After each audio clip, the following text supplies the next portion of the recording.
वाहिगुरू जी का खालसा वाहिगुरू जी की फतेह। TV84 ਦੇ ਸਾਰੇ ਦਰਸ਼ਕ ਤੇ ਸਰੋਤੇ ਜਿਹੜੇ ਸੋਸ਼ਲ ਮੀਡੀਆ ਦੇ ਰਾਹੀਂ ਦੁਨੀਆ ਭਰ ਦੇ ਵਿੱਚ ਤੇ ਕੇਬਲ ਨੈਟਵਰਕਸ ਦੇ ਰਾਹੀਂ ਨਾਰਥ ਅਮਰੀਕਾ ਦੇ ਵਿੱਚ ਸਾਡੇ ਨਾਲ ਜੁੜੇ ਹੋਏ ਆ, ਮੈਂ ਅਮਰਵੀਰ ਸਿੰਘ ਆਪ ਸਭ ਦਾ ਤਹਿ ਦਿਲੋਂ ਸਵਾਗਤ ਕਰਦਾ।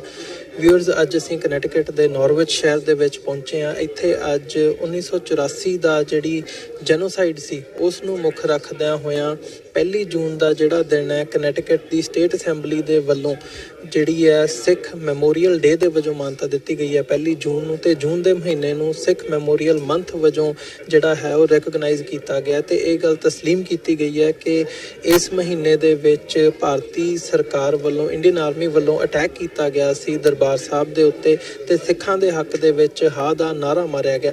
ਜਦੋਂ ਅਸੀਂ 1984 ਤੋਂ ਬਾਅਦ ਦੀ ਜਿਹੜੀ ਸਿੱਖ ਸਟਰਗਲ ਹੈ ਉਸ ਦੇ ਵੱਲ ਦੇਖਦੇ ਹਾਂ, ਅੱਜ ਬਾਹਰਲੇ ਸਿੱਖਾਂ ਵੱਲੋਂ ਉਪਰਾਲੇ ਕੀਤੇ ਜਾ ਰਹੇ ਨੇ ਤੇ ਇਹਨਾਂ ਉਪਰਾਲਿਆਂ ਦੇ ਸਦਕਾ ਅਸੀਂ ਦੇਖ ਰਹੇ ਹਾਂ ਕਿ ਇੱਕ ਵੱਡੀ ਡਿਵੈਲਪਮੈਂਟ ਸਾਡੇ ਸਾਹਮਣੇ ਆਈ ਹੈ। ਕਨੈਟੀਕਟ ਦੇ ਜਿਹੜੇ ਗਵਰਨਰ ਨੇ ਉਹਨਾਂ ਵੱਲੋਂ ਖਾਸ ਤੌਰ ਤੇ ਪ੍ਰੋਕਲੇਮੇਸ਼ਨ ਦਿੱਤੀ ਗਈ ਹੈ ਜਿਹਦੇ ਵਿੱਚ ਉਹਨਾਂ ਨੇ ਇਸ ਸਾਰੇ ਪਾਰਟ ਨੂੰ ਰੈਕਗਨਾਈਜ਼ ਕੀਤਾ, 1984 ਨੂੰ ਰੈਕਗਨਾਈਜ਼ ਕੀਤਾ ਤੇ ਇਹ ਗੱਲ ਉਹਨਾਂ ਨੇ ਕਹੀ ਹੈ ਕਿ ਭਾਰਤੀ ਕਬਜ਼ੇ ਦੇ ਵਿੱਚ ਜਿਹੜਾ ਪੰਜਾਬ ਹੈ ਉਹਦੇ ਵਿੱਚ ਵਸਦੇ ਸਿੱਖਾਂ ਨੂੰ ਸਵੈ ਨਿਰਣੇ ਦਾ ਹੱਕ ਹੈ, ਰਾਈਟ ਟੂ ਸੈਲਫ ਡਿਟਰਮੀਨੇਸ਼ਨ ਦਾ ਜਿਹੜਾ ਹੱਕ ਹੈ ਉਸ ਦੇ ਹੱਕ ਦੇ ਵਿੱਚ ਉਹਨਾਂ ਨੇ ਪ੍ਰੋਕਲੇਮੇਸ਼ਨ ਦਿੱਤੀ ਹੈ। ਸੋ ਇਹ ਜਿਹੜੀ ਡਿਵੈਲਪਮੈਂਟ ਹੈ ਬਹੁਤ ਵੱਡੀ ਡਿਵੈਲਪਮੈਂਟ ਹੈ ਬਾਹਰਲੇ ਸਿੱਖਾਂ ਦੀ। ਇਸ ਬਾਬਤ ਅਸੀਂ ਗੱਲਬਾਤ ਕਰਾਂਗੇ। ਕਨੈਟੀਕਟ ਤੋਂ ਸਾਡੇ ਨਾਲ ਸਰਦਾਰ ਸੁਰਨਜੀਤ ਸਿੰਘ ਖਾਲਸਾ ਜਿਹੜੇ ਐਕਟਿਵ ਕਮਿਊਨਿਟੀ ਮੈਂਬਰ ਨੇ, ਵਰਲਡ ਸਿੱਖ ਪਾਰਲੀਮੈਂਟ ਦਾ ਹਿੱਸਾ ਨੇ, ਸਿੱਖ ਕੋਆਰਡੀਨੇਸ਼ਨ ਈਸਟ ਕੋਸਟ ਕਮੇਟੀ ਦਾ ਵੀ ਇਹ ਹਿੱਸਾ ਨੇ। ਸੋ ਇਸ ਬਾਬਤ ਇਹਨਾਂ ਦੇ ਵੀ ਵਿਚਾਰ ਜਾਣਦੇ ਹਾਂ ਤੇ ਇਸ ਨੂੰ ਇਸ ਲੈਵਲ ਤੱਕ ਲੈ ਕੇ ਆਉਣ ਦੇ ਵਿੱਚ ਜਾਂ ਇਹ ਜਿਹੜੀ ਪ੍ਰੋਕਲੇਮੇਸ਼ਨ ਗਵਰਨਰ ਵੱਲੋਂ ਦਿੱਤੀ ਗਈ ਹੈ ਸਿੱਖਾਂ ਦੇ ਸਵੈ ਨਿਰਣੇ ਦੇ ਹੱਕ ਦੇ ਵਿੱਚ, ਇਹਦੇ ਵਿੱਚ ਇਹਨਾਂ ਦਾ ਵੀ ਵੱਡਾ ਯੋਗਦਾਨ ਹੈ। ਸੋ ਭਾਈ ਸਾਹਿਬ, ਵਾਹਿਗੁਰੂ ਜੀ ਕਾ ਖਾਲਸਾ ਵਾਹਿਗੁਰੂ ਜੀ ਕਾ ਖਾਲਸਾ ਵਾਹਿਗੁਰੂ ਜੀ ਕੀ ਫਤਿਹ ਜੀ। ਕਿਵੇਂ ਦੇਖਦੇ ਹੋ ਇਸ ਡਿਵੈਲਪਮੈਂਟ 1984 ਤੋਂ ਬਾਅਦ ਦੀ ਸਾਰੀ ਸਿੱਖ ਸਟਰਗਲ? ਅੱਜ ਅਸੀਂ ਇਸ ਪੜਾਅ ਤੇ ਪਹੁੰਚੇ ਹਾਂ ਵੀ ਇੱਕ ਸਟੇਟ ਦਾ ਜਿਹੜਾ ਗਵਰਨਰ ਹੈ ਉਹ ਇਹ ਗੱਲ ਮੰਨ ਰਿਹਾ ਹੈ ਤੇ ਇਹ ਗੱਲ ਕਹਿ ਰਿਹਾ ਹੈ ਕਿ ਭਾਰਤੀ ਇਹ ਵਰਡਿੰਗ ਲਿਖੀ ਗਈ ਉਹਨਾਂ ਦੀ ਪ੍ਰੋਕਲੇਮੇਸ਼ਨ ਦੇ ਵਿੱਚ ਕਿ ਇੰਡੀਅਨ ਆਕੂਪਾਈਡ ਪੰਜਾਬ ਦੇ ਵਿੱਚ ਸਿੱਖਾਂ ਨੂੰ ਰਾਈਟ ਟੂ ਸੈਲਫ ਡਿਟਰਮੀਨੇਸ਼ਨ ਦਾ ਪੂਰਾ ਹੱਕ ਹੈ। ਕੀ ਕਹਿਣਾ ਚਾਹੋਗੇ ਇਸ ਬਾਬਤ? ਦੇਖੋ, ਮੈਂ ਤਾਂ ਇਹੀ ਕਹਾਂਗਾ ਵੀ ਜਿਹੜਾ ਸੱਚ ਹੈ ਉਹਨੇ ਅੱਜ ਜਾਂ ਕੱਲ ਸਾਰੀ ਦੁਨੀਆ ਦੇ ਸਾਹਮਣੇ ਆਣਾ ਹੀ ਆਣਾ, ਇਹਦੇ ਵਿੱਚ ਕੋਈ ਦੋ ਰਾਏ ਨਹੀਂ ਹੈ। ਤੇ ਜੇ ਸਾਡੇ ਕੋਲ ਸਟਰੋਂਗ ਲੀਡਰਸ਼ਿਪ ਹੋਵੇ ਤੇ ਅਸੀਂ ਹੋਰ ਵੀ ਸਟੇਟਾਂ ਦੇ ਵਿੱਚ ਇਹੋ ਜਿਹੇ ਹਮਲੇ ਮਾਰ ਸਕਦੇ ਹਾਂ। ਗਵਰਨਰ ਵੱਲੋਂ ਇਹ ਅਫੀਸ਼ੀਅਲ ਸਟੇਟਮੈਂਟ ਆਣੀ, ਮੈਂ ਕਹਿੰਦਾ ਇੱਕ ਬੜੀ ਵੱਡੀ ਅਹਿਮੀਅਤ ਹੈ। ਅਮਰੀਕਾ ਦੇ ਵਿੱਚ ਸਿੱਖਾਂ ਦੀ ਇਹ ਚੜ੍ਹਦੀ ਕਲਾ ਦਾ ਪ੍ਰਤੀਕ ਹੈ, ਨਾਲ ਸਾਡੀ ਇੱਕ ਬੜੀ ਵੱਡੀ ਕਹਿ ਲਓ ਪੋਲੀਟੀਕਲ ਜਿੱਤ ਹੋਈ ਹੈ ਅੱਜ। ਸੋ ਇਹ ਕੋਈ ਛੋਟੀ ਮੋਟੀ ਗੱਲ ਨਹੀਂ ਵੀ ਸਟੇਟ ਆਫ ਕਨੈਟੀਕਟ ਨੇ ਜਿੱਥੇ ਸ਼ਹੀਦਾਂ ਦੀ ਯਾਦ ਦੇ ਵਿੱਚ ਇੱਕ ਮੈਮੋਰੀਅਲ ਬਣਾਇਆ, ਸੰਤ ਜਰਨੈਲ ਸਿੰਘ ਖਾਲਸਾ ਭਿੰਡਰਾਂ ਵਾਲਿਆਂ ਨੂੰ ਮਾਣ ਦਿੱਤਾ, ਉਹਨਾਂ ਦੀ ਵੱਡੀ ਫੋਟੋ ਕਰਕੇ ਲਗਾਈ, ਪੇਂਟਿੰਗ ਲਗਾਈ, ਉੱਥੇ ਜੂਨ ਨੂੰ as a Sikh memorial month ਉਲੀਕਿਆ ਤੇ ਜੂਨ 1 ਐਜ਼ ਅ ਸਿੱਖ ਮੈਮੋਰੀਅਲ ਡੇ। ਤੇ ਅੱਜ ਵੀ ਤੁਸੀਂ ਦੇਖ ਰਹੇ ਹੋ ਕਿ ਚੜ੍ਹਦੀ ਕਲਾ ਦੇ ਨਾਲ ਦੂਰੋਂ ਨੇੜਿਓਂ ਸਾਰੇ ਸਾਡੇ ਜਿੱਥੇ ਸਿੱਖ ਲੀਡਰਸ਼ਿਪ ਆਈ ਹੈ ਉੱਥੇ mayor of Norwich Peter Nystrom, state controller ਨੇ ਵੀ ਸਾਨੂੰ ਇੱਕ ਸਾਈਟੇਸ਼ਨ ਦਿੱਤੀ ਹੈ, ਗਵਰਨਰ ਦੇ ਆਫਿਸ ਚੋਂ, ਈਵਨ ਕਿ ਕਾਂਗਰਸਮੈਨ ਦੇ ਆਫਿਸ ਚੋਂ ਵੀ ਅੱਜ ਆਏ ਨੇ ਲੋਕ। ਤੇ ਜਿਹੜੇ ਨਹੀਂ ਆ ਸਕੇ ਉਹਨਾਂ ਨੇ ਸਪੈਸ਼ਲ ਈਮੇਲ ਸਾਨੂੰ ਭੇਜ ਕੇ ਕਿਹਾ ਵੀ ਅਸੀਂ ਨਹੀਂ ਆ ਸਕਦੇ ਬਟ ਵੀ ਆਰ ਬੈਸਟ ਵਿਸ਼ੇਸ ਆਰ ਵਿਦ ਯੂ। ਮੈਂ ਕਹਿੰਦਾ ਵੀ ਅੱਜ ਅਮਰੀਕਾ ਦੇ ਇਤਿਹਾਸ ਦੇ ਵਿੱਚ ਇਹ ਜਿਹੜਾ ਦਿਨ ਹੈ ਹਮੇਸ਼ਾ ਲਈ ਯਾਦ ਰੱਖਿਆ ਜਾਏਗਾ ਕਿਉਂਕਿ ਅੱਜ 35 ਸਾਲਾਂ ਬਾਅਦ ਸਾਨੂੰ ਏਡੀ ਵੱਡੀ ਇੱਕ ਪੋਲੀਟੀਕਲ ਜਿੱਤ ਮਿਲੀ ਹੈ। ਜੀ ਬਿਲਕੁਲ। ਸੋ ਜਿਹੜੇ ਸਾਡੇ ਨਾਲ ਦਰਸ਼ਕ ਇਸ ਵਕਤ ਜੁੜੇ ਹੋਏ ਨੇ, ਇੱਕ ਬੜੀ ਵੱਡੀ ਡਿਵੈਲਪਮੈਂਟ ਆ ਬਾਹਰਲੇ ਸਿੱਖਾਂ ਦੀ ਕਿ 1984 ਨੂੰ ਇਹਨਾਂ ਮੁਲਕਾਂ ਦੇ ਵਿੱਚ ਬੈਠਦਿਆਂ ਜਿੱਥੇ ਜੈਨੋਸਾਈਡ ਵਜੋਂ ਰੈਕਗਨਾਈਜ਼ ਕਰਨ ਦੀ ਜਿਹੜੀ ਮੁਹਿੰਮ ਹੈ ਉਹਨੂੰ ਬਹੁਤ ਵੱਡਾ ਇਹ ਇੱਕ ਮੀਲ ਪੱਥਰ ਉਹਦੇ 'ਚ ਸਾਬਤ ਹੋਵੇਗਾ। ਉੱਥੇ ਗਵਰਨਰ ਵੱਲੋਂ ਇਹ ਗੱਲ ਕਹੀ ਜਾਣੀ ਕਿ ਸਿੱਖਾਂ ਨੂੰ ਸਵੈ ਨਿਰਣੇ ਦਾ ਹੱਕ ਹੈ ਭਾਰਤੀ ਕਬਜ਼ੇ ਵਾਲੇ ਪੰਜਾਬ ਦੇ ਵਿੱਚ ਜਿਹੜੇ ਸਿੱਖ ਵਸਦੇ ਆ, ਇੱਕ ਬਹੁਤ ਵੱਡੀ ਡਿਵੈਲਪਮੈਂਟ ਆ। ਸੋ ਇੱਥੇ ਜਿਵੇਂ ਭਾਈ ਸੁਰਨਜੀਤ ਸਿੰਘ ਹੋਰਾਂ ਨੇ ਦੱਸਿਆ ਵੀ ਜਿਹੜੇ ਆਫੀਸ਼ੀਅਲਸ ਨੇ ਉਹ ਵੀ ਅੱਜ ਇੱਥੇ ਪਹੁੰਚੇ ਹੋਏ ਆ। ਸੋ ਜਿੱਥੇ ਉਹਨਾਂ ਦੇ ਵਿਚਾਰ ਜਾਣਾਂਗੇ ਉੱਥੇ ਹੀ ਨਾਰਥ ਅਮਰੀਕਾ ਦੇ ਵਿੱਚੋਂ ਜਿਹੜੇ ਦੂਰ ਦਰਾਡਿਆਂ ਤੋਂ ਨਿਊਯਾਰਕ, ਵਰਜੀਨੀਆ ਤੋਂ ਲੈ ਕੇ ਜਿਹੜੀਆਂ ਸਿੱਖ ਸੰਗਤਾਂ ਜਾਂ ਪੰਥਕ ਨੁਮਾਇੰਦੇ ਪਹੁੰਚੇ ਆ ਉਹਨਾਂ ਨਾਲ ਵੀ ਵਿਚਾਰਾਂ ਦੀ ਸਾਂਝ ਪਾਵਾਂਗੇ।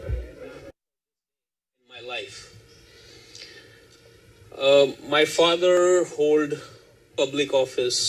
He holded public office in India. And of course, I think this is one way you can help your community because everything goes through our elected official or goes through that channel. But today I really feel comfortable that this place, this state, accepted who I am, why we are here, and the amount of respect they have shown. I have no words for that. And I will promise our city of Norwich, state of Connecticut, that now onwards, I will not be just limited to my community, but I'll be doing more and more stuff for our city of Norwich as well as state of Connecticut in whatever position you think I can fit in. So thank you very much for all being here, especially all our community members from who even some of them came from California, and I was really amazed to see that. But it's a real pain which is in heart of Sikh community, and there was no venting out. Now at least they can vent out their pain, and they know that this state stands with them. Thank you very much. I would like to invite for the opening prayer our representatives from Norwalk Sikh Gurdwara to come forward and do the ardas, and then we will have Sikh national anthem from our representative from Windsor Gurdwara Sahib, and then we'll have our Sikh speaker and our other speakers from the various different faith communities who came today to show their love and respect. Thank you so much. Vaheguru Ji Ka Khalsa, Vaheguru Ji Ki Fateh.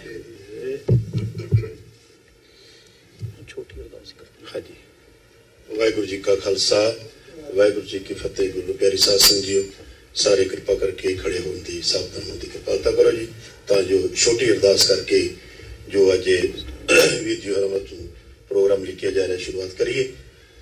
ਬੋਲਣਾ ਜੀ ਸਤਨਾਮ ਸ਼੍ਰੀ ਵਾਹਿਗੁਰੂ ਵਾਹਿਗੁਰੂ ਇੱਕ ਓੰਕਾਰ ਵਾਹਿਗੁਰੂ ਜੀ ਕੀ ਫਤਿਹ। ਸ਼੍ਰੀ ਭਗਵਤੀ ਜੀ ਸਹਾਇ ਵਾਰ ਸ਼੍ਰੀ ਭਗਵਤੀ ਜੀ ਕੀ ਪਾਤਸ਼ਾਹੀ ਦਸਵੇਂ प्रथम भगवती सिमर के गुरु नानक लई ते आए, फिर अंगद गुर ते अमरदास रामदासे होए सहाय। अर्जन हर गोबिंद नाम सिमराओ श्री हर राय, श्री हर कृष्ण ते आई है जिस डिठे सब दुख जाए। तेग बहादुर सिमरे करनौ ने दयावे धाए, सब थाई होए सहाय। दसवां पातशाह गुरु गोबिंद सिंह जी महाराज सब थाई होए सहाय। दसां पातशाहियां दी जोत धन धन श्री गुरु ग्रंथ साहिब जी दे पाठ कृष्ण दीदार दा ध्यान तरके खालसा साहिब। बोलो जी हे निमाणियां दे मान सतगुरु, निताणियां दे ताण, निउटियां दी ओट, निआसरियां दा आसरा। धन धन साहिब श्री गुरु ग्रंथ साहिब सच्चे पातशाह। हे अकाल पुरख गरीब निवास सतगुरु जीओ, देह शिवा वर मोहे है शुभ कर्मन ते कबहू ना टरूं। सतगुरु जीओ किरपा करो सच्चे पातशाह जीओ, आप निरंतर करना कमला विच अरदास बेनती सच्चे पातशाह जी। हुण 1984 कल्लूका राज्य दे संबंध विच सच्चे पातशाह जीओ भाई साहब भाई स्वरनजीत सिंह जी खालसा ਅਤੇ ਤਿੰਨਾਂ ਸਮੂਹ ਸਾਥੀਆਂ ਦੇ ਵੱਲੋਂ ਸੱਚੇ ਪਾਤਸ਼ਾਹ ਜੀਓ ਜੋ ਅੱਜ ਪ੍ਰੋਗਰਾਮ ਉਹਨਾਂ ਦੀ ਬੜੀ ਮਿੱਠੀ ਔਰ ਪਿਆਰੀ ਯਾਦ ਦੇ ਵਿੱਚ ਲਿਖਿਆ ਜਾ ਰਿਹਾ ਹੈ। ਸੱਚੇ ਪਾਤਸ਼ਾਹ ਜੀਓ ਕਿਰਪਾ ਕਰੋ, ਪ੍ਰੋਗਰਾਮ ਸ਼ੁਰੂ ਕਰਨ ਦੀ ਆਗਿਆ ਬਖਸ਼ਿਸ਼ ਕਰੋ। ਸੱਚੇ ਪਾਤਸ਼ਾਹ ਜੀਓ ਭਾਈ ਸਾਹਿਬ ਭਾਈ ਸਵਰਨਜੀਤ ਸਿੰਘ ਖਾਲਸਾ ਅਤੇ ਤਿੰਨਾਂ ਸਮੂਹ ਸਾਥੀਆਂ ਦੇ ਜਥੇਬੰਦੀ ਦੇ ਸੱਚੇ ਪਾਤਸ਼ਾਹ ਸਿਰ ਤੇ ਭਰਿਆ ਮਿਹਰ ਭਰਿਆ ਹੱਥ ਰੱਖੋ, ਤਾਂ ਜੋ ਇਸੇ ਤਰ੍ਹਾਂ ਸਿੱਖ ਪੰਥ ਸਿੱਖ ਖਾਲਸਾ ਸੱਚੇ ਪਾਤਸ਼ਾਹ ਜੀਓ ਸੇਵਾ ਕਰਦੇ ਰਹਿਣ। ਕਿਰਪਾ ਕਰੋ ਸਮੂਹ ਸਾਧ ਸੰਗਤ ਦੀਆਂ ਹਾਜ਼ਰੀਆਂ ਪ੍ਰਵਾਨ ਕਰਨੀਆਂ। ਸਹੀ ਪਿਆਰੇ ਮਿਲੋ ਜਿੰਨੇ ਮਿਲਿਆ ਨਾਮ ਚਿੱਤੇ ਆਵੇ, ਨਾਨਕ ਨਾਮ ਚੜ੍ਹਦੀ ਕਲਾ ਤੇਰੇ ਭਾਣੇ।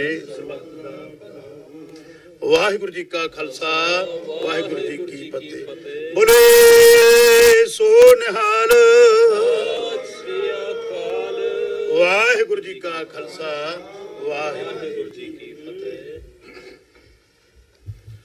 Thank you very much, Bhai Sahib ji. Now I would like to Bhai Mahinder Singh ji and Jatha to come forward and please do Sikh national anthem, which is also, you can see English meanings as well, right on the back as well. So please go. Thank you.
Thank you very much, Bhai Sabji. Our first speaker is Manmohan Singh Ji Parada from Gurdwara Sachkhand Darbar, Hamden. And please come forward and say a few words.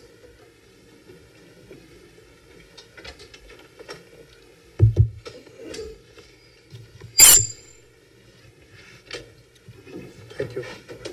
Guru Sahib Sangat Jiyo. Vaheguru Ji Ka Khalsa, Vaheguru Ji Ki Fateh. This is a greeting which means we all belong to Almighty God, and all our achievements and accomplishments and victory belongs to the God. Vaheguru, the wonderful God. There are two parts to my conversation with you today, and I'll be very brief and try to finish as soon as I can. Question is why we have this function. Then second, what is in this function when we go downstairs? History is taught in the classes, no doubt about that. So somebody wrote, why then when history class is not enough? When history is taught in the class, why it is not enough? Why should society bother with actively commemorating the past through international days of commemoration, ceremonies, and projects? Why we have to do that? Answer is, most educational researchers agree that the best way to both learn and remember is by combining seeing, doing, and discussing. Audio visual. Untold is unsold. It is the discussion of the connection between past, present, and future that will allow us to remember and apply history to our daily lives. It is seeing our government officials and local leaders actively participating in ceremonies that will set an example. And it is doing projects like the one we're doing today. And it's in doing projects in memory of such tragedies that will help us develop a society that is conscious of what is at stake when some do not respect the right of others to exist. That's the problem. When others do not give people, minorities, the right to exist. That's what this is all about. The truth is, in order to ensure that our history has a continual impact on our actions and decision-making processes, we can never allow the past to be laid to rest. That's what we're doing. We can't let our past lay to rest. We have to talk about it. If we just laid things to rest, the passage of time and overload of information like we have these days may cause people to become desensitized to the horrors that have transpired in our past. We'll forget our past. And then we won't be able to shape the future. If you forget the past, future is lost. They may no longer be able to stand up and prevent the same mistakes from happening again if something as monumental as the Holocaust, Sikh genocide, and all other tragedies happen in the global world. The largest genocide happened around us, committed by the leaders of the nation that was used as the center of culture and investment, can be laid to rest. What are the implications for smaller scale but deeply important events, such as happened in French, Charlie Hebdo massacre? So people forget the small incidents. So we have to celebrate all the incidents of the tragedies like we're doing today. After all, as George Santanian famously said, those who cannot remember the past are condemned to repeat it. We are here so that this thing never gets repeated again. That was the first part of my speech to you, that why we are here. So what actually happened? Sikhs means a disciple of God. We all know that. We are students of God. We are always learning about God. And God is infinite. And there's no limit to God's learning. That means Sikh. What Sikh is supposed to do? Sikh is supposed to, Guru Nanak says, the founder of Sikhism, Sikh is supposed to do three things. Get up in the morning, clean his body, meditate, go to work, make an honest living, come home, take care of the family, and share with the needy.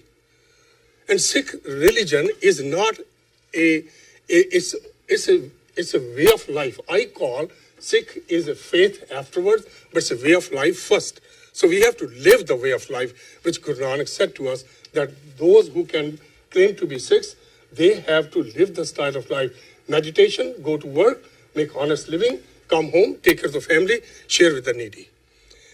Now, in 1984 Sikh genocide, the Harmandir Sahib, also known as Sri Darbar Sahib, in English, just to understand, that is not the true name of the place, Golden Temple. It's just to understand. But true name is Sri Harmandir Sahib, Sachkhand Darbar. Harmandir means a sacred place where holy congregation gather to sing or listen to the glory of Almighty God.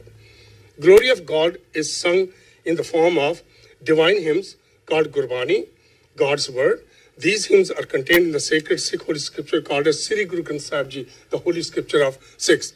What we do at Harmandir Sahib, where this attack took place? Nothing. We only do sit there and sing glory to God and share a langar, which is a community kitchen, with 100,000 people every day, irrespective of caste, color, creed.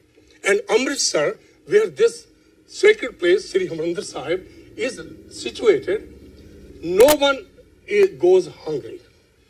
Amritsar is the only place in the whole world where nobody will go hungry, because there's 100,000 people fed in a day. On June 1, 1984, Indira Gandhi ordered the army to launch Operation Blue Star. A variety of arms units and paramilitary forces surrounded the temple complex on June 3rd.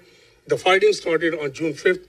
Battle went on for 3 days, ending on June 8 in 1984.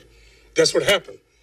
No government, according to international laws, is supposed to use its own military arsenal, military power, military weapons to kill its own people.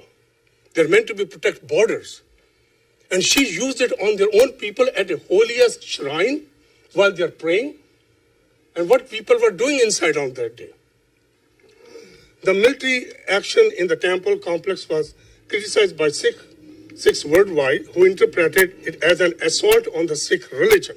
That's what it was. Like Swaranjit pointed out, it was the main purpose was to kill Sikh culture. She thought by doing this, she can vanish Sikhs from the face of this earth. That was her motive. Several Sikhs resigned from civil administration offices, returned awards received from the Indian government. 5 months after the operation, on 31st October 1984, Indira Gandhi was assassinated in the act of revenge by her 2 Sikh bodyguards, Satwant Singh and Beyan Singh. Public outcry over Gandhi's death led to the killings of more than 30,000 Sikhs in ensuing 1984 Sikh genocide. 2 things happened because of this. Not only attack on Harmandir Sahib, where people were celebrating that day, paying homage to 5th Guru, Guru Arjan Dev Ji, the first martyr of Sikh faith, who actually compiled the Holy Scripture as a glory of God, and he was punished why he did that, and he was put on a hot plate in hot summer, and hot sand was poured on it, and that happened in 16th century, and Sikhs were celebrating that day and paying homage, and children were killed, they were murdered, and all this was done. The military action in the temple complex criticized by Sikh worldwide. Congress Member of Parliament Sajjan Kumar, that happened in November. A Congress Parliament member, Sajjan Kumar, was observed in Delhi communities on the morning of November 1st, 1984, handing out iron rods to a group of rioters and ordering them to attack Sikhs, kill them, and loot and burn their properties with the kerosene, oil, and cleaning solvents were supplied to rioters by leaders of the Congress Party and the government-sponsored organizations. The intricate details of these attacks are no coincidence. Members of the government and citizens alike carefully orchestrated this organization to execute the genocide. That happened in November. As an American citizen, I'm concluding now. As American citizens, we all, the best thing we can do is to ensure that the 6th genocide is recognized internationally. That's number one. We all agree with that, I guess.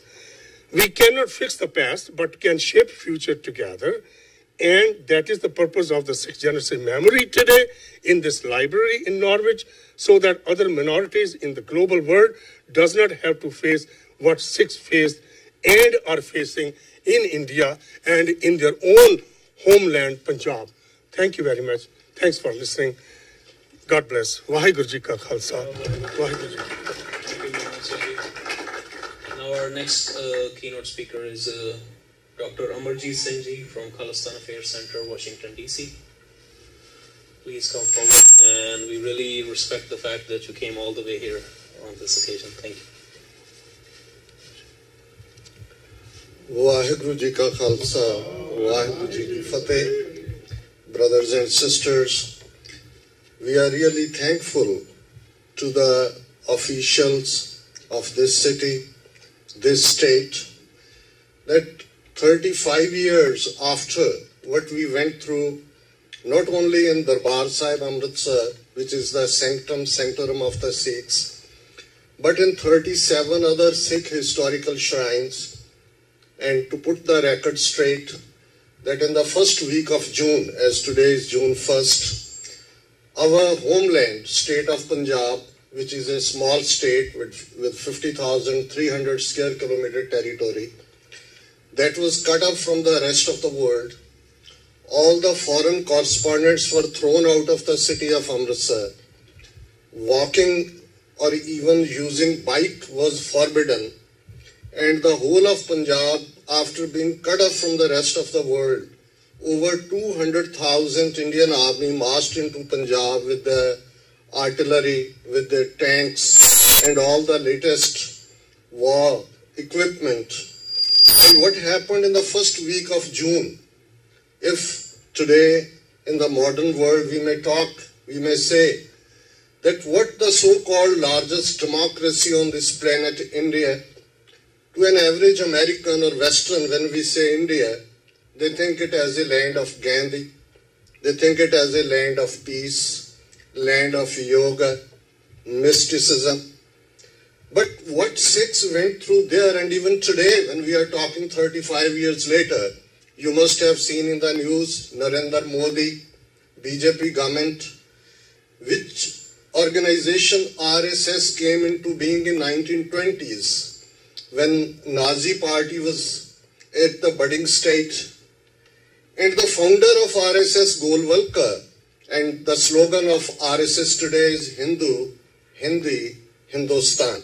That if you want to live here, all of you are Hindus, you'll have to speak the only language Hindi, and that is how you will be considered as the citizens of this country called Hindustan.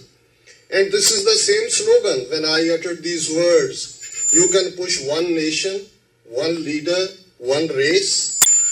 And Golwalkar, in his writings, which is titled Bunch of Thoughts, he says that what solution Nazis have done to the minorities, that should be done in India. And even today, when we are talking, United States Commission on International Religious Freedom, which issues its reports regularly, 3 times they have not been given visas to visit India.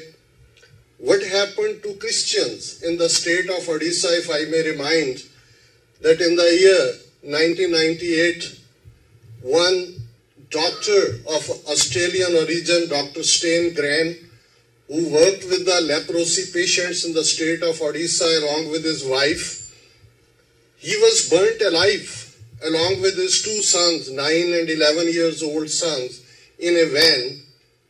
And the person who was president of Bajrang Dal, an offshoot of RSS at that time in the state of Odisha, he has been sworn in as the minister in the Modi cabinet 2 days ago. And when he swore, there was much clapping as compared to anybody else. That is the state of India, even now after 35 years. And one question, most of you who are in this hall, and I think the very solemn place of this library, where people think, where people read, where they want to know history, and we often after what the Nazis did to the Jews, to the Gypsies, to the physically handicapped, to the civil libertarians, to the communists, we said never again, never again.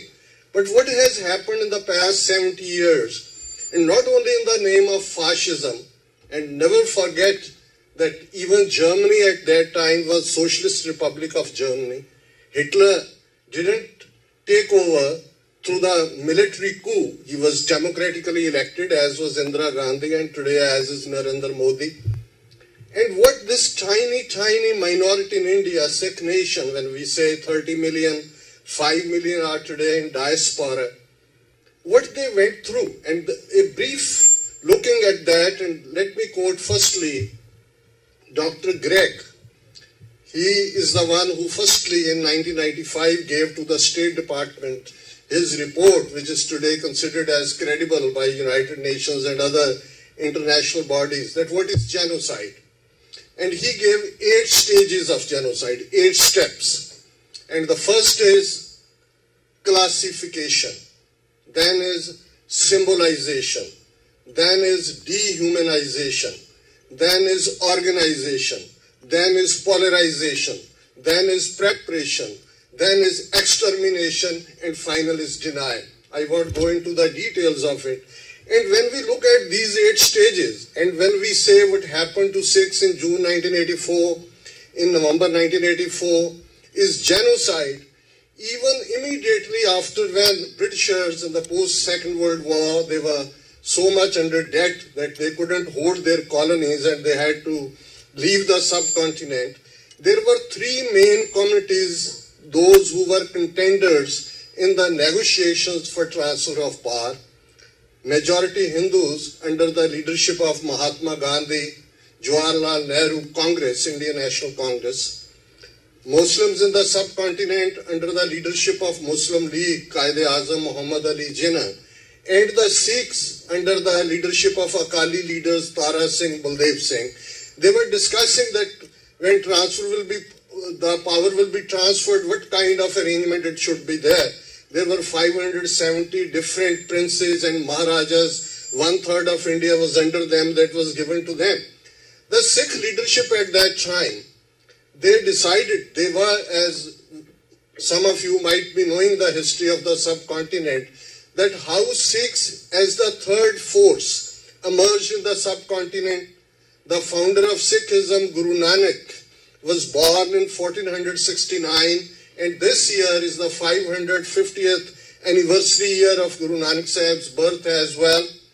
And Sikhism, which was like a flower full of fragrance, on that land where there were, today we talk about clash of civilizations or different ideas, that was the time when in India there were different ideologies, different schools of thought. Indian caste system, which started with Rig Veda 3,500 years ago, where somebody is born as unequal. And I'll like to remind all of you that when we say, and when the Indian leaders come here, they say, oh, America is the greatest democracy on this planet. We are the largest democracy on this planet. But mark my words, in America, we are taught, our declaration tells us, our constitution tells us, we all are born equal. But there, so-called Indian democracy or the Brahmanism or Hindu thought, which says we all are born unequal. And that is the bedrock of the caste system on which the whole society, and even great Mahatma Gandhi, his all writings and works has been published by India's Information and Broadcasting Ministry. You may read into that. There is not a single line where caste system has been condemned. As we'll have to see that why Sikhs has been targeted. Why? And I remember almost 10 years ago in the Notre Dame University, there was a program under International Peace Studies program, and I was one of the panelists. And the director of that program, Dr. Scott, he asked me, he said, Dr. Singh, why Sikhs are the breadbasket of India? 60% of whole wheat grown in India is in Punjab. We are the breadbasket of India. Sikhs are in the forefront, always in defending India. Over 100,000 Sikhs sacrificed their lives in the Second World War all over the world. And that was the time when Gandhi started Quit India movement and told Indians not to cooperate with the Britishers. But Sikhs, as is our training, to stand against injustice, we knew what the Nazis are doing, what the fascist Mussolini is doing. We disobeyed the Congress and joined ranks, and Sikh soldiers died all over. It may be Middle East, it may be, they were the first when still you can look at that postcard when Sikh forces came to Paris to liberate. And those were the moments. And he asked me why they have targeted Sikhs, such a patriotic people. And I said, sir, benevolent is the most hated person. When you look at their history, for how thousands of years they just subjugated before the invaders, how they obeyed whatever it was. And Guru Nanak's message, which was of love, feeling for others, compassion, sharing with the needy, but at the same time, one very essential ingredient of the Sikhism is Sach Sunayasi, Sach Ki Bela. Speak the truth, stand up for the truth. And these are the very basic values. When you see a Sikh carrying 5 articles of faith, and fifth that is Kirpan, which is the 2 words Kirpa and An, grace and self-respect, dignity. That Sikh has to stand up for the values of righteousness and justice, not for his or her own faith, but for anybody else as well. And that is why when we talk of the history of the Sikhs, 9th Guru, Guru Tegh Bahadur Sahib, gave his life to uphold the religious rights of the Hindus, which were being threatened at that time under the rule of Aurangzeb. So we fought in the 18th century against Mughals, mighty Mughals, against the invaders across Dara Khyber in Afghanistan, or that part which is always in the news for the last 30 years due to different reasons. And then in the 20th century as well, we fought against the Britishers, and when after 18th century persecution, we established a rule which was Sikh Empire under Maharaja Ranjit Singh, which was from 1799 till 1849, when after 2 Anglo-Sikh wars, where the Sikhs fought bravely for their freedom, and as to put under the words of the British general at that time, the results of the wars would have been different if the community of Loyans had been led by the traitors. That is a different history. So that is why Sikhs were the third party to the negotiations for transfer of power. But Sikh representatives then, wrongly or due to not being the intellectual match for the others that what is happening, they sided with the India on the assurances, and I'll quote exact words of first Prime Minister of India, Jawaharlal Nehru, the words of great Mahatma Gandhi, where Gandhi said, no constitution in India will be accepted which won't be acceptable to the Sikhs. This is on record. And Nehru said, we'll have no objection if the brave Sikhs of Punjab are given a province in the north of India so that they are also able to experience the glow of freedom. Very flowery words, as Nehru have used in his book, Discovery of India as well. But what happened? In the Constituent Assembly, they found to their dismay that they even refused to recognize Sikhs as a separate faith, separate religion. And that is when 2 Sikh representatives in the Constituent Assembly, they stood, they said, this is betrayal of the Sikhs, this is betrayal of the promises made to the Sikhs, we reject this constitution. Fact of the matter is that de facto we may be captured in India, but de juris we have never accepted Indian constitution, and Sikh representatives refused to put their signatures on that constitution. That is how our struggle began. For almost 37 years, from 47 till the first week of June 1984, through all peaceful means, and I may remind the preamble of UN Charter of Human Rights, that if a man is not to be compelled as a last resort to rebellion, his human rights must be protected by the rule of the law. And we in this country, the great legacy of George Washington, Thomas Jefferson, Abraham Lincoln, we know what does this mean. That where all means fail, then what is the last thing? At Sant Jarnail Singh Khalsa Pindawale, we are honored that today the memorial for June 1984, not only victims but those brave souls, those who stood their ground for the values of truth and justice, this place will become, this will have that historical place in the future history, which we always remember. When in Bosnia, the Sarajevo was under siege, and I remember I joined protests in Washington, D.C. along with other Jewish organizations and other groups, and I asked them that how come, they said that during the Inquisition of Spain, when we were thrown out of Spain, this Bosnia region was the one which gave us shelter, and we are paying it back after 5 centuries, that we need to do something for them if they are under trouble. And certainly NATO intervened, America intervened, and Bosnia was saved from the genocide what the Serbians did there.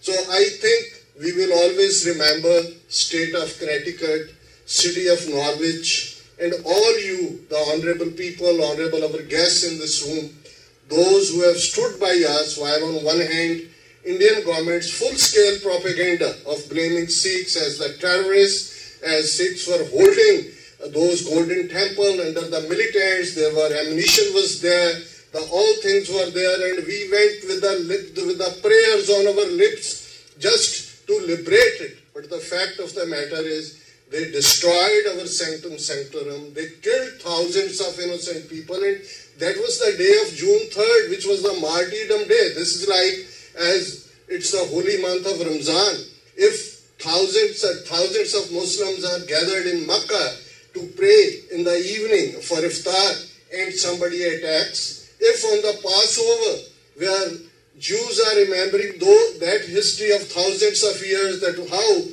they passed through Sinai desert and what were the difficulties, and in those gatherings somebody comes and attacks. That is what happened in the first week of June 1984.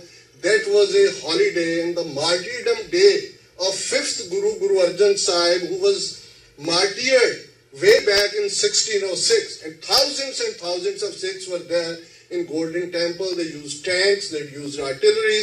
For 7 days the world didn't know what is happening there, and finally even they took away our historical record in the Sikh reference library of hundreds of years of our history was destroyed, and that thing is continuing till this day. And certainly we say never again, but that is happening in the name of democracy, in the name of land of Gandhi, and we are really thankful that at least our voice has been heard somewhere. The day is not for Sikhs as a brave people, as a right of self-determination under the UN Charter, as being inhabitants of that land. We have a right to our freedom as well, and that is what, and we thank Governor of Connecticut as well, where right of self-determination for the Sikhs in the Indian occupied Punjab has been recognized in the proclamation. Thank you very much, brothers and sisters. Thank you very much. I think we're in the very right place for knowing our history, because library is the place where we learn. So thank you very much for enlightening us on all these things. And Sikhs really have soft spot for library, because we know we have lost tons of stuff when Sikh Reference Library was burned in June 1984. So thank you very much for all being here. I would like to continue with our speakers. It's an interfaith event. We have Brenda McDonald from Baha'i community, and thank you very much. She helped us a lot in creating this program. We had initial meetings, and I really appreciate your help. Thank you. Yeah.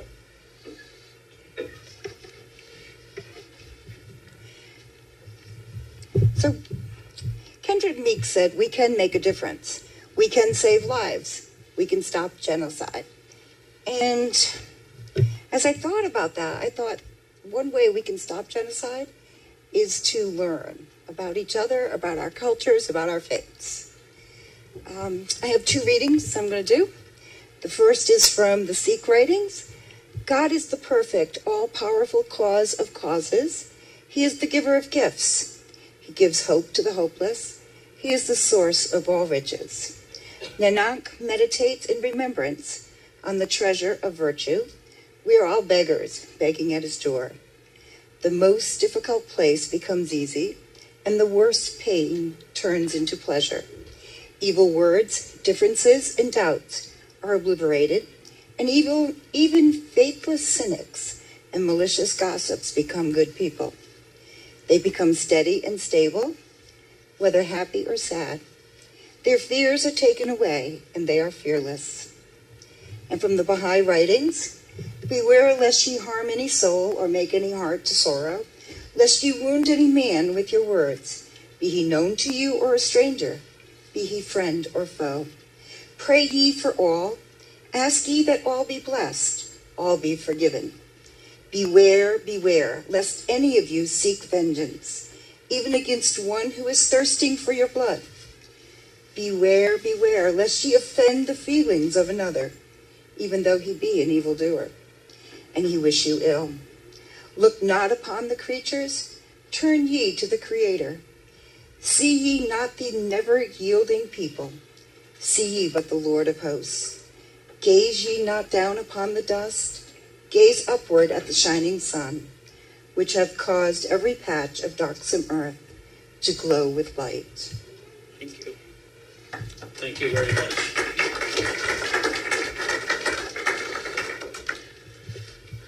I don't know if our next speaker is here or not. Paul Doyle from Park Church. If not, I will like to invite Halim Jones from Muslim community. Thank you. Thank you very much.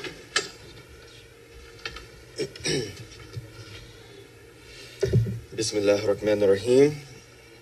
I give this speech in the name of God, the most beneficent, the most merciful. Alhamdulillah, wassalat wassalam ala Rasulullah. And I would just like to thank God, the one God that we all love, the one God that has united us all here today, and give blessings and peace upon our final messenger, the Prophet Muhammad, peace be upon him. Peace be with you all. I'm so glad to be here. I'm so grateful to be here.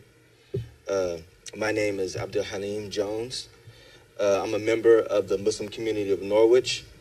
And when I was given the opportunity to say something at this event, I was very excited to do so, and I was very grateful. It's an obligation, and I think a blessing for the Muslim community to say something.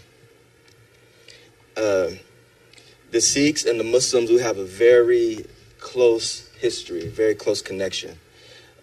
We share similar religion as far as our belief in one God, monotheism.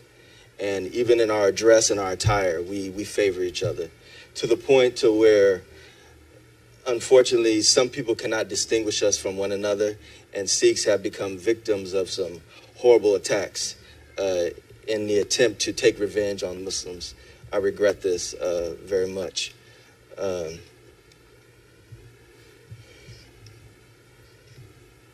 Despite these attacks, and even in the face of such harm, the Sikh community has always stood beside Muslims.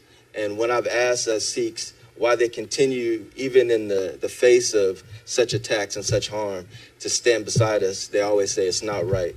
It's not right to stigmatize a group of people because of the actions of a few. And I've always respected this about the Sikh community. I love the Sikh community, and I stand beside the Sikh community.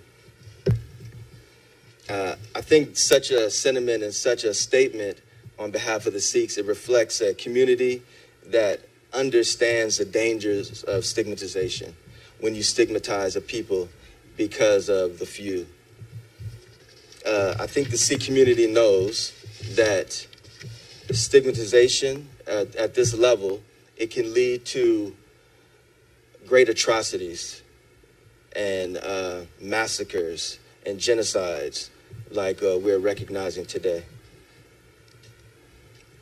The genocide of the Sikh people in 1984, it represents a terrible example of the worst of us.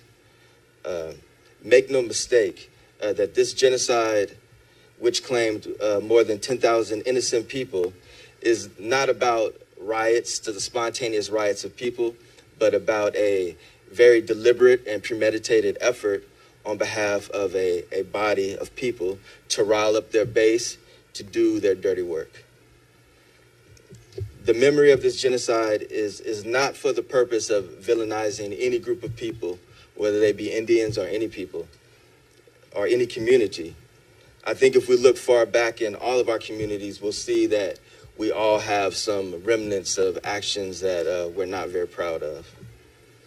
But the purpose of this, from my perspective, is to remind us of the dangers of evil, the dangers of evil that can prey upon all of us. These evils that take the form of xenophobia and arrogance and pride and hate.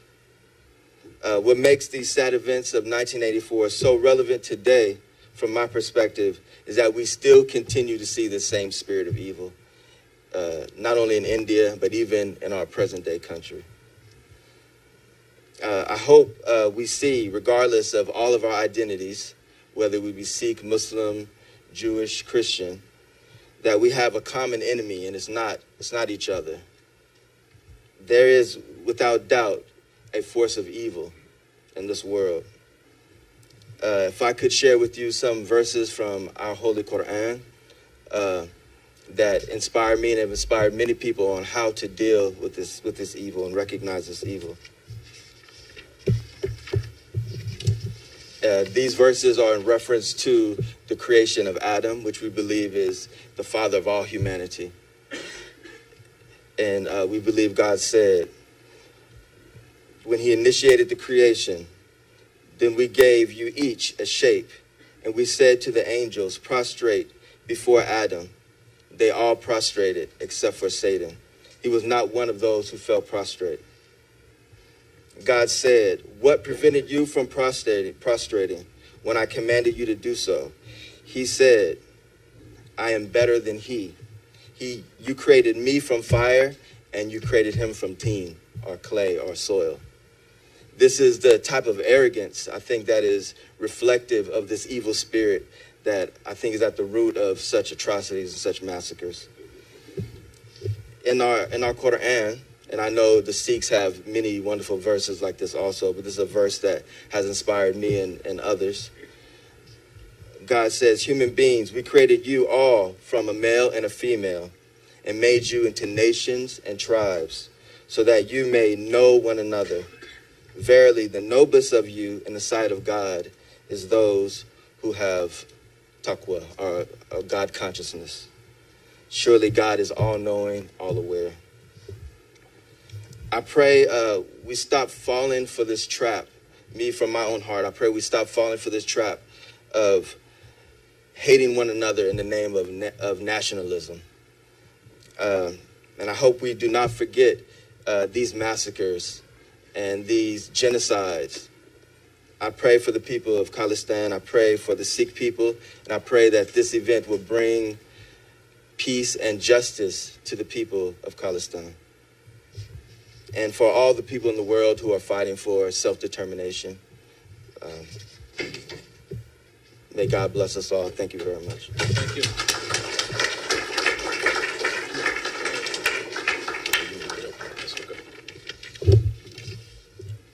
I think, Halim, you still have one of my paper.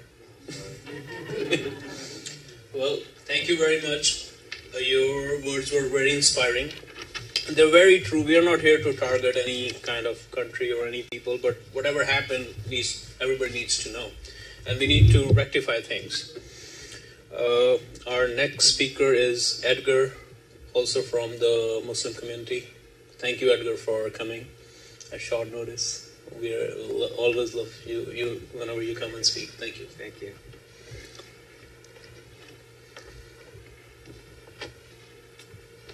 Bismillah ar-Rahman ar-Rahim. Hello and welcome. Assalamu alaikum. Peace and blessings be upon you. I would like to begin by introducing myself. My name is Edgar and I represent the Muslim community here in Norwich. In denouncing hatred such as the one that occurred on June 1984, riots in India which over 30,000 Sikhs were reported brutally murdered throughout India. Sikh shops were targeted and burnt in Delhi by anti-Sikhs mobs in response to the assassination of Prime Minister Indira Gandhi.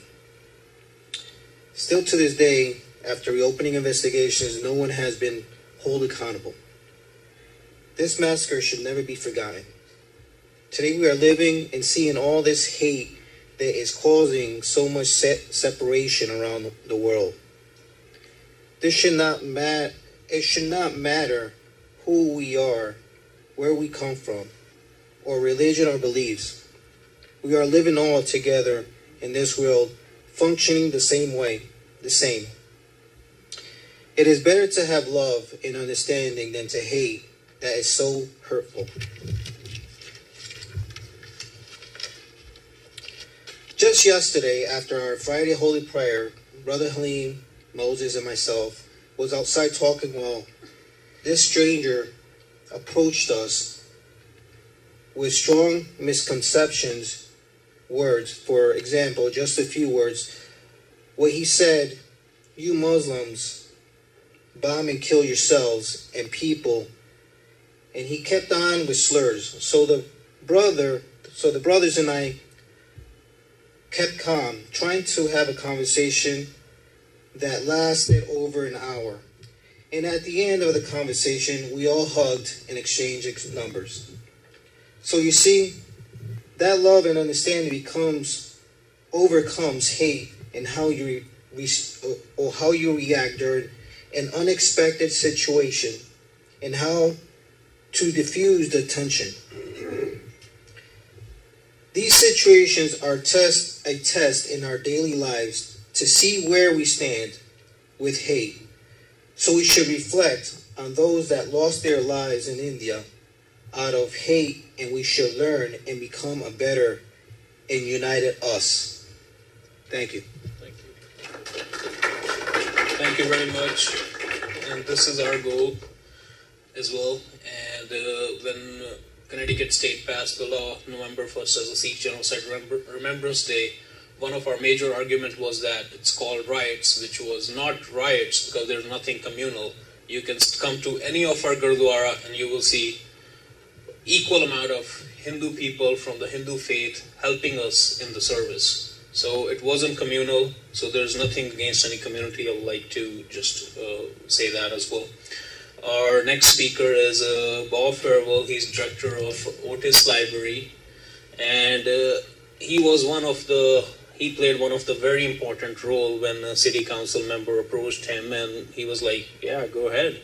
And when we had couple chats, and we said, "Well, might as well have a picture of the martyr whose name is in the plaque itself," and he was like, "Sure, that's a very good idea." So I was like, the amount of understanding that this library has shown towards Sikh community. And even before that, we have a Sikh flag. We have held many events here, even the display on 1984. We have books of Sikh history here in library, and we're going to donate some more today as well. So not taking much of your time, Bob Farewell from Otis Library to please come and say a few words. What do you think? I'll say a few. Sure. You will get many opportunities. I'll be mercifully brief, ladies and gentlemen, because as my wife says, brevity is not my friend, but I will be brief. On behalf of Otis Library, I want to say this is just an incredible experience for us. I think it's a manifestation of a basic tenet of this institution, which is to bring people of diverse origins, different beliefs, different political persuasions together in an environment where they can exchange ideas in a civil fashion. The fact that we were instrumental in helping to bring this to pass means a great deal to me. I think there probably isn't anyone in this room who cannot, amongst their antecedents, identify an example of a persecution or a disrespect that was foisted onto their ancestors. We're here to educate. And I was struck by 3 words on the cover of the program for today: recognize, respect, and remember. And I think those are all things Otis Library, its staff, its board are dedicated to. So this is an honor for us, and I hope it's the first of many such interactions that we can participate in, that we can help negotiate, and that will bring the people of Norwich and Connecticut closer together in a sense of communal understanding. I want to thank especially Swarnjeet. He has been a good friend and a very good supporter of Otis Library. And I deeply respect his passion for his history and his willingness to work across lines to develop communal experiences for us all. So with that, I will say thank you again, and thank you very much for selecting Otis Library for this honor. Thank you. Thank you very much. Our speaker from FBI Community Outreach Specialist, Charles Grady, couldn't be here, but I'm sure a lot of people have seen him here and there in our different events in Norwich as well. He had something at home that couldn't be avoided. But they have sent their best wishes to us, and we'll be holding one event which is very fruitful. Actually, there are a lot of internship opportunities in FBI as well. So we'll be holding one event in Hamden Gurdwara on, I think, July 21st. So that flyer will be also uploaded very soon. So everybody should come and make use of that opportunity as well. Our next speaker is Linda Rizzo-Stove. She is a regional manager of CHRO, which is Connecticut Commission on Human Rights and Opportunity.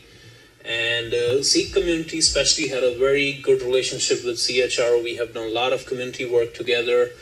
I know after 5 years ago, we made a speech in Connecticut State Assembly regarding Kirpan, and now any Sikh can go with Kirpan to the state capitol building. So we have done a lot of great initiatives together as well. And we really appreciate your help, and thank you for coming today for us. Thank you.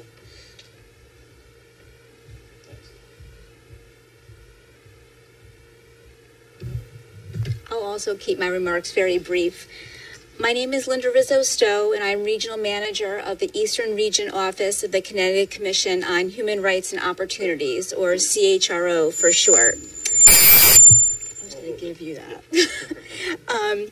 I'd like to thank President Klasa, I hope I said that correctly, and the Connecticut Sikh community for inviting me to this important event. I'm honored that you've asked me to attend and to offer a few words on behalf of the Commission. The mission of the CHRO is to eliminate discrimination through civil and human rights law enforcement and to establish equal opportunity and justice for all persons within the state through advocacy and education. The Commission celebrated its 75th anniversary in 2018, making it the country's oldest and longest tenured civil rights agency. We are proud of the long-standing dedication our state has exhibited toward the importance of upholding civil rights for all of our citizens. Our services are free, and we have 4 regional offices throughout the state to serve you, including our office right here in City Hall in Norwich. Turning to the reason we are here today, it is vital for us to commemorate atrocities such as the Sikh genocide and massacre of 1984 so that they do not go forgotten. Observing and remembering these horrific acts of violence, which are all too numerous in our history, reminds us of the important work that still lies ahead of us. Gathering at events such as today's dedication heightens public awareness and helps breed love, respect, and understanding, allowing us to stand in harmony for the rights of all people.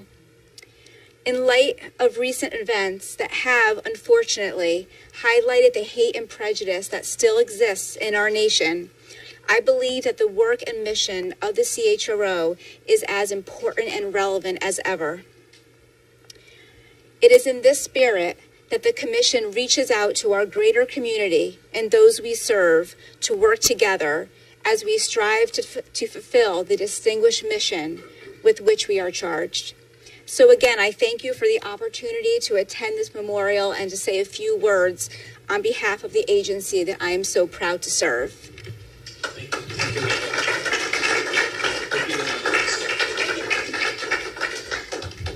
Our next speaker is Dale Plummer. He's our city historian, and he do wonderful things, and I think he was the first person I met in this whole city of Norwich after I bought the business here in Norwich. So please come over. Thank you. Yeah, thank you. Thank you, Swaranjeet.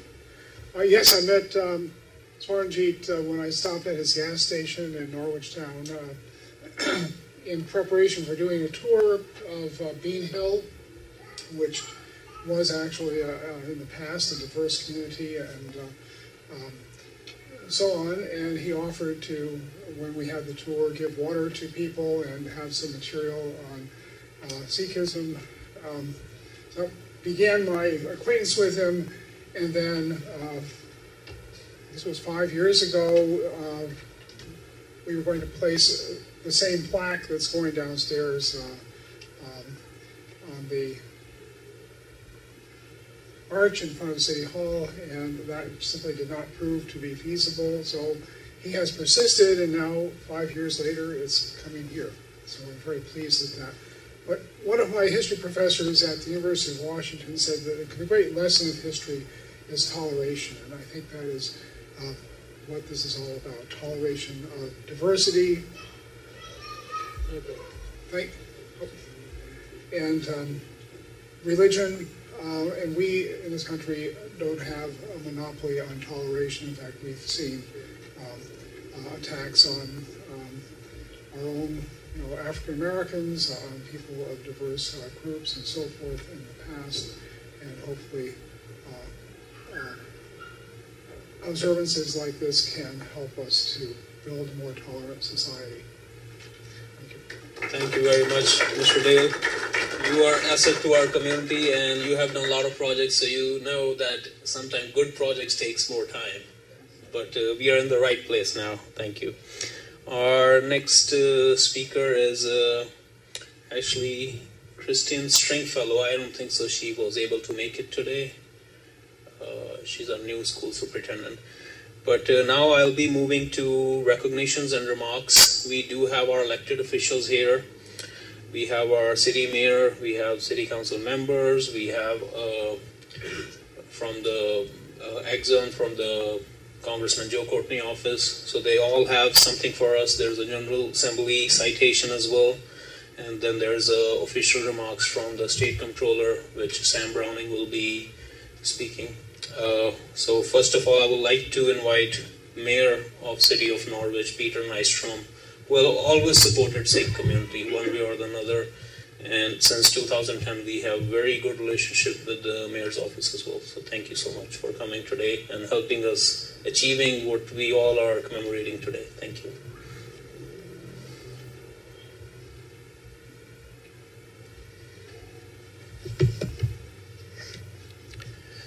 Good afternoon, everyone. It is indeed my honor to join with all of you. It's true, I met Swaranjeet back in 2010, and we have been steadfast friends ever since, and he has broadened my horizon, my knowledge, and my acquaintances, as well as I've met many other members of the Sikh community, and I think that makes us all that much stronger, that we share one community. I have brief remarks, and then I have a presentation. I also have some other duties. I'll make them brief. Senator Kathy Austin could not be here today. Neither can the rest of the state delegation. They're actually working today. They're in session at the State Assembly. But she wanted to share with all of you her support for everything that's happening here today and everything that follows.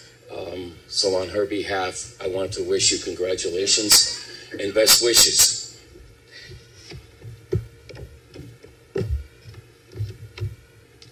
I want to thank you all for attending this important event. This is the first memorial like it in the United States. We want to remember and learn about the history of the Sikh religion and the horrors of 35 years ago.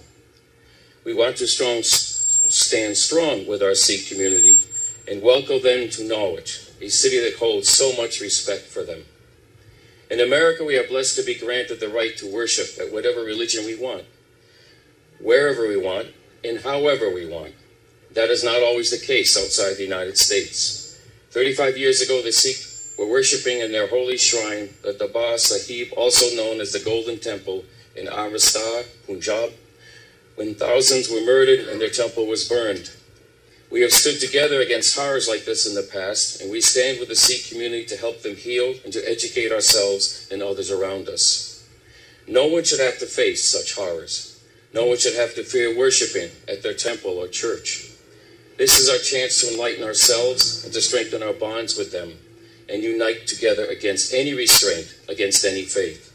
Together and today we stand in solidarity with our Sikh community. Thank you.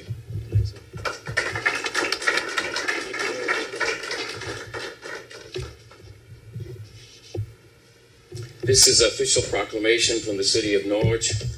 Whereas Sikhism is the 5th largest independent ethnic religion found by Guru Nanak in 1469 in the Punjab region of South Asia, and over 700,000 are living in the United States, Sikhs can be found in diverse professions, including service and law enforcement and U.S. Armed Forces with their articles of faith. And whereas June 2019 marked the 35th commemoration of the invasion of the Harmandir Sahib Golden Temple and 36 other Gurudwaras all over India by the Indian Army, claiming the lives of thousands of Sikh worshippers on their holiest days during the year, and also marks the 35th commemoration of November 1984 Sikh genocide. And whereas Sikhs were shot while their hands were tied behind their backs, Sikh political authority Alakat Takahat was attacked with tanks and bullets. And whereas eyewitnesses and journalists have compiled evidence showing that the Indian Army took this illegal action in violation of the Geneva Conventions and carried out an attack on orders of Indian Prime Minister Indira Gandhi to end Sikh civil rights movement led by Sant Janal Sikh Khalsa, pardon me? Indalaral. And whereas still 80% of the Sikh population lives in India, occupy Punjab, and want to exercise their right for self-determination under the United States nation's guidelines, whereas individuals and organizations throughout the world, recognizing the need for justice, continue to demand prosecution for these responsible for June 1984 massacre and November 1984 Sikh genocide. Now therefore I, Mayor Peter Albert Nystrom, and Norwich City Council President Pro Tem Bill Nash, on behalf of the Norwich City Council and the citizens of the city of Norwich, to hereby declare June 1st, 2019 as Sikh Memorial Day, to honor and remember the innocent who lost their lives during the June 1984 Sikh massacre and November 1984 Sikh genocide, dated this first day of June. I'd also like to note that Alderman Nash and Alderwoman Gould, who both worked on the Monument Committee, they could not be here today. Unfortunately, they're working, like many others on this weekend. Congratulate you and wish you all the best. Thank you so much. Thank you.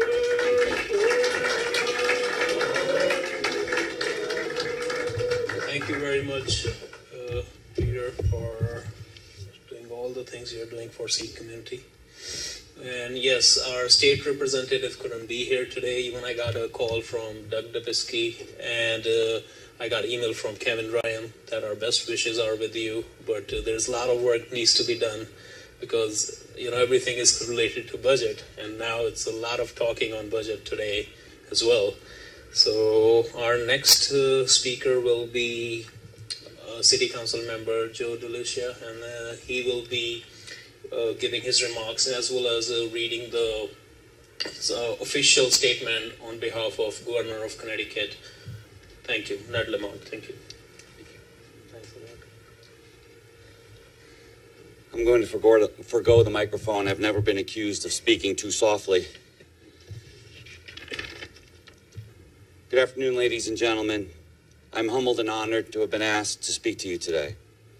Today, we celebrate the efforts of Sarwanjit and the Sikh community who set aside a place to memorialize the heinous atrocity committed against peaceful people solely because of their religious beliefs. I also want to publicly thank Mr. Robert Farlow and the governing board of the Otis Library for setting aside this space for this memorial. Some may ask why we commemorate such awful events. Well, it is because we remember that our first foothold in what became the United States of America was the result of pilgrims who came to this new world to escape religious persecution. It is because we remember that many successive groups of immigrants came here to escape violence, economic oppression. Thank you. All right. Economic oppression and attacks driven by hate and fear, in the hope of finding justice and opportunity for all. It is because we remember the horrors of the Holocaust and the millions of people who were slaughtered merely because of their race, their ethnicity, or their religion. But mostly, it is because we know that hate and bias still lurks in our society, and it is these memorials that remind us of the sins of the past so that they may be prevented in the present and in the future. Thank you. It is my great honor now to read the following citation on behalf of the Governor of the State of Connecticut, Ned Lamont.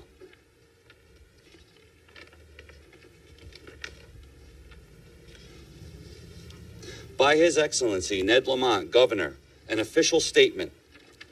Whereas Sikhism is the 5th largest independent ethnic religion founded by Guru Nanak in 1469 in the Punjab region of South Asia. There are over 30 million followers worldwide known as Sikhs and 700,000 living in the United States of America. Many Sikhs have called America their home since the late 19th century. Sikhs can be found in diverse professions, including service and law enforcement, U.S. Armed Forces, with their articles of faith. Whereas June 2019 marked the 35th commemoration of the invasion of the Golden Temple and 36 other Gurudwaras, thank you, okay, all over India by the Indian Army, which claims the lives of thousands of Sikh worshippers on one of their holiest days during the year. This year also marks the 35th commemoration of the November 1984 Sikh genocide. And whereas Sikhs were shot while their hands were tied behind their backs, Sikhs' political authority, Akal Takat, thank you, right, was attacked with tanks. Bullets were shot at Sikh scriptures, and the Sikh reference library was burned, and artifacts were looted. And whereas eyewitnesses, journalists, and human rights activists have compiled evidence showing that the Indian Army took this illegal action in violation of the Geneva Conventions and carried out a pre-planned attack on orders of Indian Prime Minister Indira Gandhi to end Sikh civil rights and lead by Sant Jarnail Singh Khalsa Bhindranwale. Thank you. And while still 80% of the Sikh population lives in Indian-occupied Punjab and wants to exercise their right for self-determination under United Nations guidelines, and whereas individuals and organizations throughout the world recognizing the need for justice continue to demand prosecution of those responsible for the June 1984 massacre and November 1984 Sikh genocide. Now, therefore, I, Ned Lamont, Governor of the State of Connecticut, do hereby proclaim June 2019 as Sikh Memorial Month in the state of Connecticut. Thank you.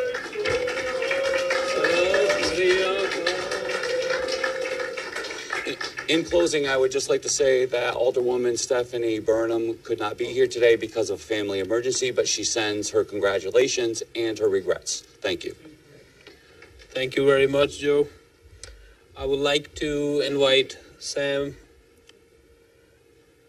to come forward and read the citation on behalf of State Comptroller Kamal Limo. Thank you very much, Sam. Thank you. And there's going to be two words I'm going to turn to you and get the correct pronunciation on because I know that's very important. I would just like to also say that, societies are generally judged by how they treat their minority populations. It's a worldwide problem. I know that the Tibetans had an event here last year, and they had some fairly critical comments made about how the Chinese were treating them. So it's a worldwide problem. And God knows we in the U.S. have had our own issues. I will not go into them right now, but societies are works in progress. And unfortunately in India, with their current prime minister, they seem to be regressing. So let me read this. The Office of the State Comptroller, official citation, be it hereby known to all that the State Comptroller hereby offers the sincerest congratulation to the Sikh community of Connecticut in recognition of Sikh Memorial Day. Today marks the 35th commemoration of the invasion of Harimandir Sahib and the 36 Gurdwaras and the sacrifices that were made on this day. In honor of those sacrifices, the dedication ceremony of the Sikh Genocide Memorial will serve as a reminder of these martyrs and innocent men, women, and children who lost their lives during this time. The State Comptroller extends his best wishes on this memorial occasion and expresses his hope for continued success, given this first day of June 2019 by Kevin Lambo, State Comptroller. Thank you. Thank you very much. Sat Shri Akal. Sam Browning is also serving as a member of our City Council as well. So thank you, Sam, for coming and reading on behalf of State Comptroller. And we have one more citation from actually General Assembly of Connecticut.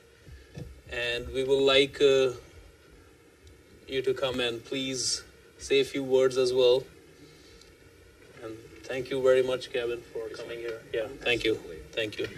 Good afternoon, everyone. My name is Kevin Saitani, resident of Norwich, Connecticut. I just want to say thank you for everyone for coming out this afternoon in this great event. It's an important event as we talk about being open, being aware of the Sikh community, to be open-minded about a community that should learn from different cultures to promote diversity in the city and beyond. I stand before you with a State of Connecticut official citation from the General Assembly, introduced by Senator Kathy Austin, Representative Emmett Riley, Senator Swad Inward from the 3rd District, Representative Kevin Ryan of the 139th District, and Representative Doug Dubitsky of the 47th District. And it reads, be it hereby known to all, the Connecticut General Assembly offers its sincerest congratulations to the Sikh community of Connecticut in recognition of the observance of June 1st as Sikh Memorial Day and the designation of the month of June as Sikh Memorial Month. This year, Sikhs all around the world commemorate the 35th anniversary of the June 1984 Sikh massacre, when the Indian Army invaded the Sikhs' holy place, Harimandir Sahib, also known as Golden Temple, located in the Sikh homeland, Punjab, and the 35th commemoration of the November 1984 Sikh genocide. The entire membership extends its very best wishes on this memorable occasion and expresses the hope for continued success.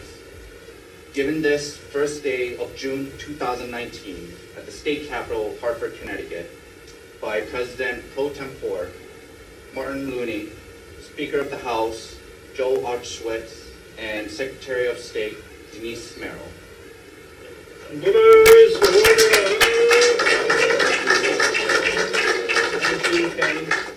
Kevin has also been our member in Board of Education as well, and always been a good friend of Sikh community as well. So thank you very much for being here.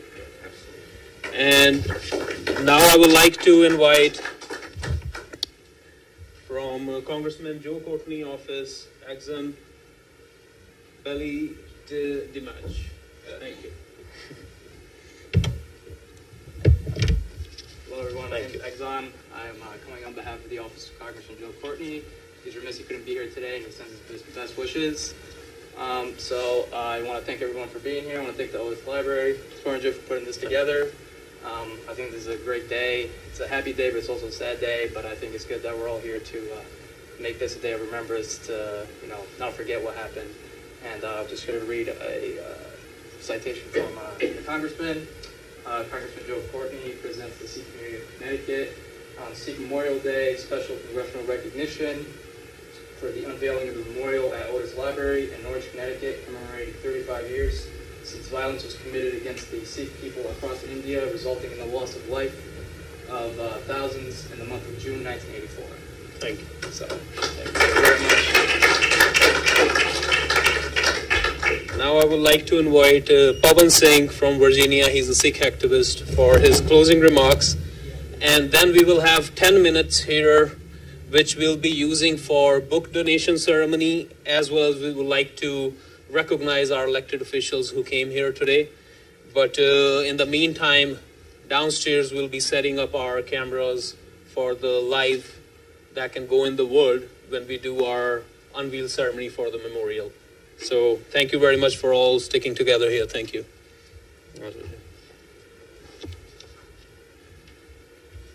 Good afternoon, ladies and gentlemen. Thank you for being here. I'm not going to take much of your time. Now that we all know what happened in 1984, now that we know what happened within the political boundaries of India, it is really important for us to understand that the ramifications of those events, of those parties, are encroaching upon our freedoms and our liberties here within the political boundaries of the United States of America. And by that I mean the terrorist organization, and I'm not going to mince my words when I say terrorist, because they fit the perfect textbook definition of terrorism. They are using violence to influence public policy within India, and they're using their visas and other forms of coercion as their foreign policy outside the political boundaries of India. Now, RSS is a shell organization. They are very stealth, as they do not have any bank accounts, and they do not keep any names of their members. Now, they have sister organizations that work worldwide, including the United States of America, organizations such as Hindu American Foundation. They are extremely cunning and sharp, as they have put paid members on their internships in the offices of our congressmen, our congresswomen, and our senators in Washington, D.C. Those folks are brainwashing, and they are leading their propaganda. They have been very successful in changing the syllabus in the state of California. They were trying to remove words such as the caste system. They have been trying to say that Sikhism is not an independent religion. Sikhism and Jainism and Buddhism all are part of Hinduism, which once again goes with their fascist ideology that anybody living within the political boundaries of India is a Hindu, is coerced to speak Hindi, and they have to say that they belong to the Hindu nation of Hindustan. Now, with that being said, we all need to rise up. Now that we know what was happening back then, back there, but what about our own homeland?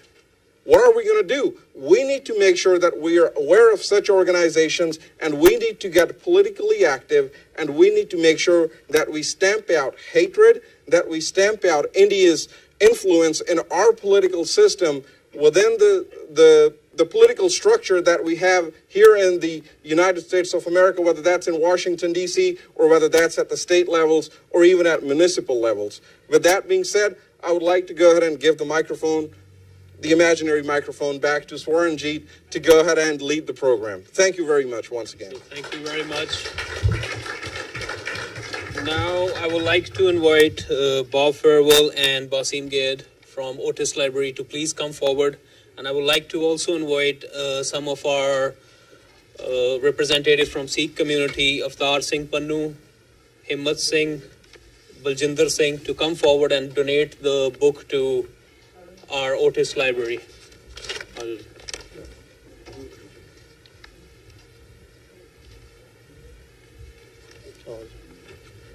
donated. Thank you. Thank you.